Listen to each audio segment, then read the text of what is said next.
میرے رسول پاک صلی اللہ تعالی علیہ وآلہ وسلم صحابہ کرام کو اس بابت بار بار ارشاد فرماتے ہیں۔ ایک دن حضور فرمانے لگے کہ مجھے تم پر ڈر ہے کہ پرانی امتوں کی بیماری کہیں تمہارے اندر بھی سرایت نہ کر جائے۔ یا رسول اللہ صلی اللہ تعالی علیہ وسلم، ایسی کون سی چیز ہے جس سے آپ کو بھی ڈر ہے، اور وہ کون سی بیماری ہے؟ بعض لوگوں نے یہ شاید سمجھا کہ وہ کوئی طاعون کا یا کوئی اور گہرا مرض ہے، تو حضور فرمانے لگے نہیں، پرانی امتوں میں بیماری تھی تکبر کی، حسد کی، بغض کی، عداوت کی، دل ایک دوسرے کے بارے میں سخت ہو گئے تھے۔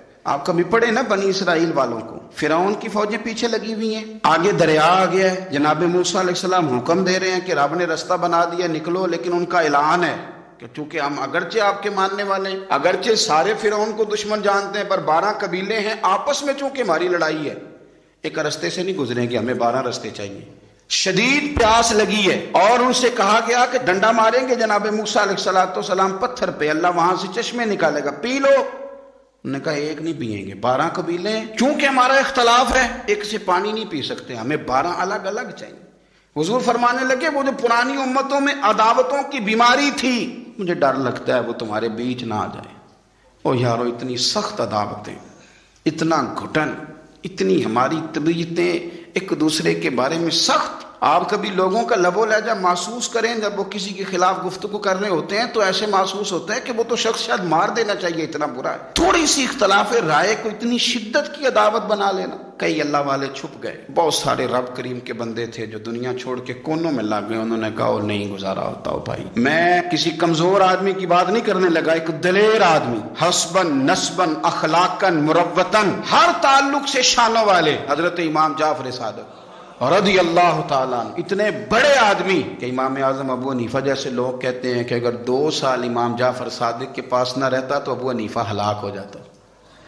امام جعفر صادق تربیت جب کی تو کن کی؟ امام اعظم کی، حضرت داؤد طائی کی، جناب سفیان ثوری کی۔ پر شاہ فرید الدین عطار فرماتے ہیں آخری عمر میں امام جعفر صادق حجرے میں بند ہو گئے تھے، باہر نہیں آتے تھے، بس اسی کسے دیکھو جی نہیں جلگ دے تے نہ کوئی ساڈا دردی حجرے میں۔ ایک دن حضرت سفیان ثوری نے منت کیا کہ ان کے بچوں کی، خدام کی، کہ حضرت سے کہو میں پرانا نوکر ہوں، مجھے تھوڑی زیارت کا موقع مل جائے، میری تو آنکھیں ترس گئی، کرم نوازی ہو جائے۔ تو حضرت کو جا کے عرض کی کہ سفیان ثوری منت کر رہے ہیں، آپ نے اجازت دے دی۔ حضرت سفیان ثوری اندر گئے تو درد سے کہا حضور آپ تو 2 جملے کہتے تھے تو دل بدل جاتے تھے، کتنے لوگ منتظر ہیں آپ کے کلمات طیبات کے لیے، زیارت مقدسہ کے لیے، اور آپ یوں گوشہ نشین ہو گئے۔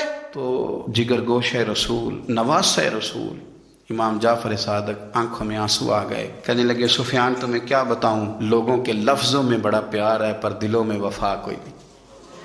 او بے قدراں کچھ قدر نہیں کیتی خوب تسلی ہو، اے دنیا دار پجاری زرد کتیاں دے گل ٹلی، قدر نہیں کی لوگوں نے۔ اب میں اپنا آخری وقت اپنے رب رسول کے ساتھ گزارنا چاہتا ہوں۔ لوگوں کے لفظوں میں بڑی وفا ہے پر دلوں میں ان کے وفا، یعنی امام جعفر صادق جیسے لوگ چھپ گئے۔ ہم اپنے رویوں سے اگر ان چیزوں کو نکالیں گے، دلوں کو صاف کریں گے، تو بڑے بڑے قیمتی وجود ہیں جن سے ہمارا رشتہ قائم رہے گا۔ لیکن اگر حسد کی، عداوت کی، بغض کی یہ بھٹیاں جس طرح تپ رہی ہیں آج معاشرے میں، یہ تپتی رہیں تو بڑے بڑے لوگ ہیں جو منظر سے ہٹ جاتے ہیں، مقابلہ نہیں کر پاتے لوگوں کی عداوتوں کا۔ رب کریم کا بندہ صاف دل ہوتا ہے، وہ حسد بغض عداوت کا مقابلہ نہیں کرتا، وہ کونے میں ہو جاتا ہے، وہ کہتے میں اس دوڑ والا نہیں ہوں۔